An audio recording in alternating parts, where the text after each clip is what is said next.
Hey guys, this is Andrei, a real estate concierge and a certified translator. I'm in the Minsk National Airport, and no, I'm not going anywhere, though the sun is shining, and I could use some Turkish vacation for a couple of weeks. It's not in the cards. Let's talk about what happened through the last couple of weeks over here in the region and worldwide, discuss some headlines, local or not, boring or not, and you'll see the local perspective over things. They talk about nuclear strike, Belarusian army involvement in the war, and some other things. It's very unlikely to happen. As I always maintain, this is not a media release. I'm just an innocent, almost innocent blogger. It's a bit of biased digest of the headlines, the way I see things, the way I criticize them within the censorship limits of the YouTube, of course. And the feedback and any support from your side is most welcome and most handsome, because the relocation thing has slowed down, though it hasn't stopped completely.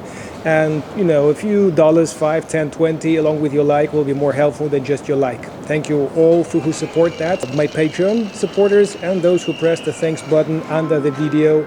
That was helpful. The major trouble of the recent past is COVID. They rolled out a couple more versions since we had any limitations last time. And I guess these days nobody really gives a shit about COVID, but the new scam thing with the 35 billion euro bribe money involved, I guess, is now rolling up, becoming as big as a snowball rolling down the hill. And it's going to be interesting to see where this vaccination thing, motivated and inspired by a charming leader of the divided countries of Europe, is going to end up, and where she is going to end up.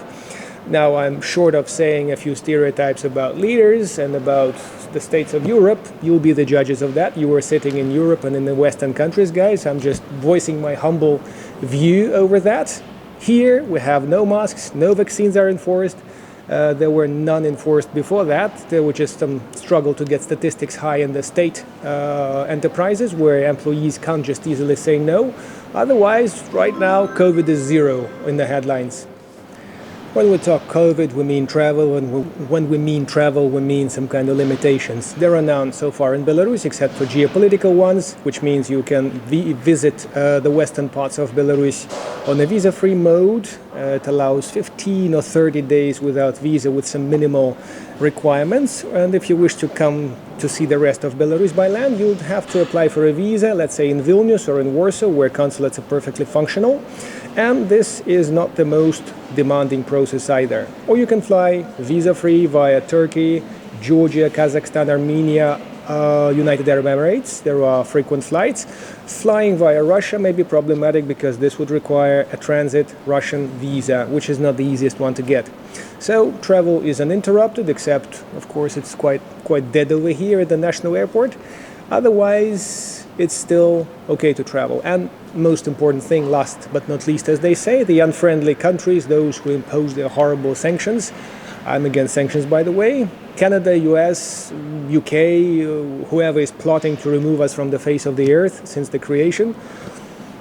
There's absolutely no maltreatment, discrimination, or whatever during the controls at the airport, outside the airport. People in the street will not humiliate you or something, guys. Everything is just normal, relaxed, and tolerant. Of course, if you were in Syria or in Afghanistan on a tourist visit and you had some, gun practice and some other stuff like that, you may want to remove those pictures from your beloved iPhone. Otherwise, it's just all open, nice, and easy. And two more little issues for travelers. Firstly, you can't easily withdraw money with your card. Only several banks do not charge commission, which may be as high as 15% from the amount you collect out of the ATM, and most of them seem to have 500 ruble a week limits to a foreign card. Which means, however, that you're not limited to that. You're not bound to that amount of money. You can visit several ATMs of different banks, which is a questionable entertainment, but you can visit several and take out 1,500 rubles, which for a week is more than enough, especially if you did your homework, and especially if you had some US dollars or euro in cash in your pockets. You may think of Swiss francs, you may think of British pound, but these currencies are not very practical in the shape of cash here in Belarus. I recommend US dollars and euro. As for accommodation, hotels are now not overpriced or not stuck with Russians, and similarly apartments aren't overbooked by the Russians, who upped the pricing because they were fleeing from the mobilization. which is not even heard of here in Belarus. So again, speaking of the war involvement, it's zero so far. And you can scroll the map, Yandex map, but Yandex map is more practical in Minsk than Google, by the way, or Google Maps. See all those apartments, providers, companies, and basically circulate a few messages asking for a better deal. And you're bound to get a good booking option. Of course, you have to look at the rating before you book. We're in the best central place to track the prices in the Kamarowski food market. It's the very city center, walkable, drivable from anywhere inside and outside of Minsk. Now it has its audience. Supermarkets compete with this place, but it still has its audience, and sometimes you can see really terrific lines queuing up to some certain vendor, be that dairy, meat or whatever vendor, or just discounted vegetables with shelf life expired yesterday. And it has its charm. So here we'll track down the pricing and see what kind of prices you may expect for fruit and vegetables of different kinds. And of course I'll be very careful about my camera, because a lot of people here are not my regular sellers, and they'll be very sour if I try to film their ass for my blog. So I'll be discreet.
I'm not very good at superstitions, but there is a little thing with the sellers, with the vendors. If the first buyer of the day is a boy, the day is going to be good. I mean, it's a Tuesday, the selling day here sucks, they tell me, but I hope the lady will be kind of lucky and I'll have my breakfast. So guys, let's talk geopolitics a little bit. That's what men like to do when they're normally locked up somewhere with a few beers on the table. Except today there are no beers, there is some odd stuff in the back which goes by name modern art, and it's even more ridiculous what kind of money people pay for it, but I hope it fits the news I'm gonna deliver. This is not really a news blog, you know, it's not a media thing, it's my biased digest of the headlines of what's happening in and around Belarus. So let's start with the big geopolitical things. It appears Putin is thinking of opening up the country, similarly to Belarus, making the country visa-free for Poles, Lithuanians, Latvians until the end of the year of 2022, and easing their obtaining of permanent residency. Putin is thinking to open up the country a little bit and make the capitalists go in and see the whole thing with their own eyes and kind of fall in love with the place and, you know, ease the demonic image of the Russian Federation worldwide. Maybe that shit will help, but that's just a thought. It's not really a solid project by the looks of it. But it's an official knowledge that residents of the holders of the temporary residency of Belarus may apply for a Russian visa here in the Embassy of Russia in Minsk if they have the supportive documentation. You know, the business invitations, the tourist thing, whatever they present has to come along with the residency.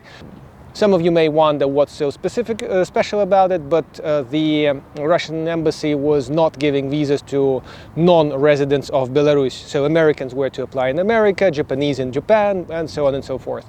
Now this is possible to residency holders. It seems that the bloodthirsty Republicans are not going to win in the US. And last time I was discussing it with my Americans, Democrats were bad guys. Correct me if I'm wrong. And tell me, guys, now that the Republicans aren't winning, the Ukrainian aid money isn't going to be cut, or at least so it seems, not so radically at least. What do you think is going to happen to the US dollar rate, which is dropping here, and the thing about the Taiwan attack by China? Is it any likely, do you think, and what's going to happen to the US economy if China, after all, hits the Republic of China? People's Republic of China is going to hit the Republic of China. Not that I'm taking any sides, I'm just asking for your analytics, guys. If you have any inside knowledge or some global vision of how things work, I welcome your feedback under the video. Of course, my main interest is the US dollar rate, because that's where the savings of many Belarusians are resting so far. The G7 officials, or the G7 committee, has addressed the Belarusian authorities with a, I guess, polite but firm request of not stepping into the war. President recently claimed that Belarusian army will never go to Ukraine, or will never step into Ukraine to support the attack by the Russian Federation, which I personally denounce, by the way. I'm not a war or violence kind of guy, never mind the clothing.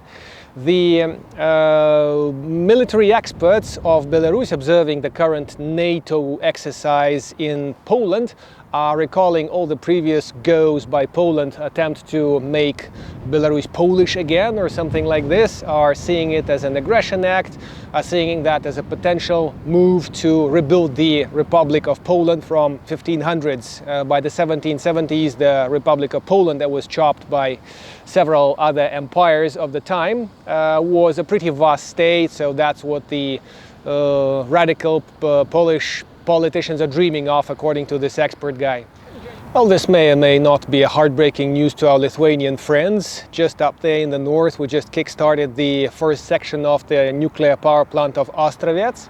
Again, I believe it was started 5 or 6 times over the last 2 years, and most of the time, as far as I heard, I never researched the matter, it was on standby, so basically it didn't generate any power.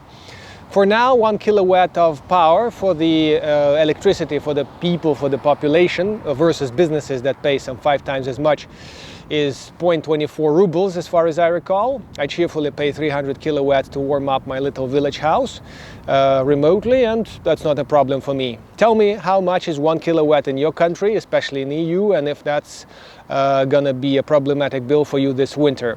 That will be interesting to know, again, since you guys are first sources and you're watching me directly. The Prime Minister has announced the cut of Western loans for the road maintenance. It's kind of funny to me as a local taxpayer of sorts that we had some Western money for our road maintenance.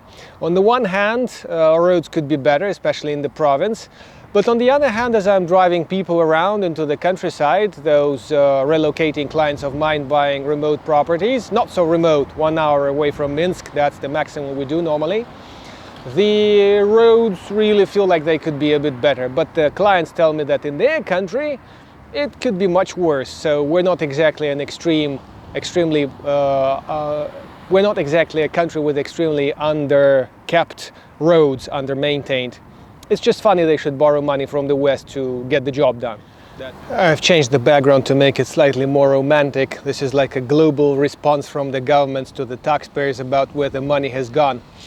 The paper supplies in Belarus have become more steady, although in many cheap cases, let's say many everyday cases, the banks and other agencies are using eco paper, that's yellowish, funny, cheap paper that is just good for the purpose. Now again, why I'm talking about paper and why it matters, the thing is that apparently to produce normal office whitewashed paper, you have to have some kind of a whitener, a chemical that we somehow do not produce here.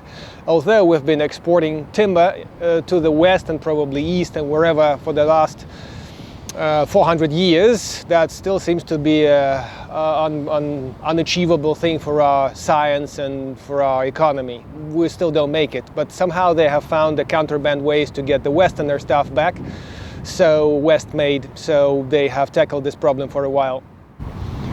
To continue the line on economy, one of the largest, or perhaps the largest country's retail chain delivery service has just grown shorter. As I was preparing this clip, they came back to operate countrywide, but they have significantly upped the minimal basket value. So you have to shop not for 50 rubles now, but for some 70-80 to get the delivery van to your door next day. In Minsk, the thing works like clockwork. I'm talking about this chain and I'm using them. They're pretty good. So I normally find myself in the shop to buy something very extremely rare or extremely necessary that forces the walk right there. If you're sticking in the countryside, this is a really great way to get by if you have some other issues about your household. You don't have to be distracted by the shopping. So delivery is still there, but the prices are up. I believe last time I mentioned the Decree 713 about the inflation, about the price growth ban. So the resellers and whatever sellers, they just can't up the prices of certain categories of goods. And one of the chains was actually fined for increasing the price tags on several items of, as they call it, social importance. The other guy, there were several cases through the weeks lately. There's a lot of guys checking and a lot of guys checking the guys who are checking. So a couple of weeks ago, one of the businessmen who was selling cheese is facing a trial, basically a case that can get him 2 to 6 years in jail for violating this pricing thing and for upping his price tag. So he's not a very happy guy about this. Generally, this is not going to create immediate deficit of items, but as I already saw on the shelves of one of the chains, a pretty large chain, the increase of prices has shortened the menu, so to speak. So office shelf space is occupied by a bunch of similar items, but the quality is rather arguable. Just several different packs of the same shit, basically, and that fills the space. So this is not going to work very well long term. One more company has left Belarus. I think the name was Work Fusion or something like this. It's an American $1 million startup or something like that. And several more companies like FLO, Wargaming, and a couple of others have left the country in light of the recent geopolitical events, let's call it this way. Of course, it's a shame. Of course, I do not welcome the sanctions against Belarus, and of course, I do not welcome the move of these runaways from our economy. That is a shame. Belarusian Olympics winner in gymnastics recently claimed that further penetration of the politics into sports and Olympics will devalue the nature of Olympics. Now, as a humble taxpayer, and I'm not much of a sportsman myself, I would say that by now, probably from where I am, from my angle, the Olympics has been devalued so much and professional sports has been so full of doping and all other shitty scandals that really bored people should be bothered about this thing and about the Olympics, where it's going to be held and how much money it's going to lose to one's country if they win the right to host Olympics. Tell me what you think, guys. Is Olympics any good, do you think? Is your country represented by the toughest of the strongest? And is it any good for you, like simple taxpayers? What do you feel about this? I don't feel anything, really. And for dessert, changing the background just for a bit of fun news. In some provincial town in Baranovice, a pensioner was charged and I guess fined for using an air gun on kids who were too loud in the courtyard. These things happen once in a while, but I wouldn't call them frequent. And surely the next case in Lida, 50,000 strong city, 200 kilometers west of Minsk, some guy was charged for killing 2 dogs. That's for the sake of protecting his children, with a self-made gun. And I think he got blueprints on the web, but there was no 3D printing involved or something like this. Mentioning this, I'm pointing out the safety and gun safety of Belarus in respect of these cases being extremely infrequent and very unusual, and what happened is just kind of making the headlines. It's not really everyday news. And the very last thing, in the villages, work is very hard to find, so anybody looking for a job should focus on major cities like Minsk, or just think about teleworking, being in IT or something like this, or design or whatever. Blueberry pickers were working pretty tough hours in one of the small provincial towns, and the management hasn't paid them off. So in our time of global communications and everything, they were just trying to sit it out and, you know, make a kind of a strike, but the management didn't give a damn. And then they started airing the whole thing and telling people on air and TikTok or whatever that what was happening to them. So management showed up, paid them off, but apparently bonuses were cut and they still didn't get them. So the crisis manager that showed up was a little bit impolite on the screen when they tried to film him and present the matter to the audience. So let's hope that's going to be the most tragic news of this year. I mean, the last one. And thank you very much for your feedback. Thank you for pressing likes, dislikes. One guy still does that. And for your comments, for your feedback on the questions above. Hopefully I'll see you in Minsk someday, sooner or later, maybe next year, maybe this year. If you're in town, I'll be happy to have a coffee. Appreciating your support, $5, $10, $20 if you have some to spare. Press the thanks button, links are down below as well. And the thanks button with the video, with the YouTube platform is the easiest one to transfer money. Otherwise, cheers from Minsk and see you later.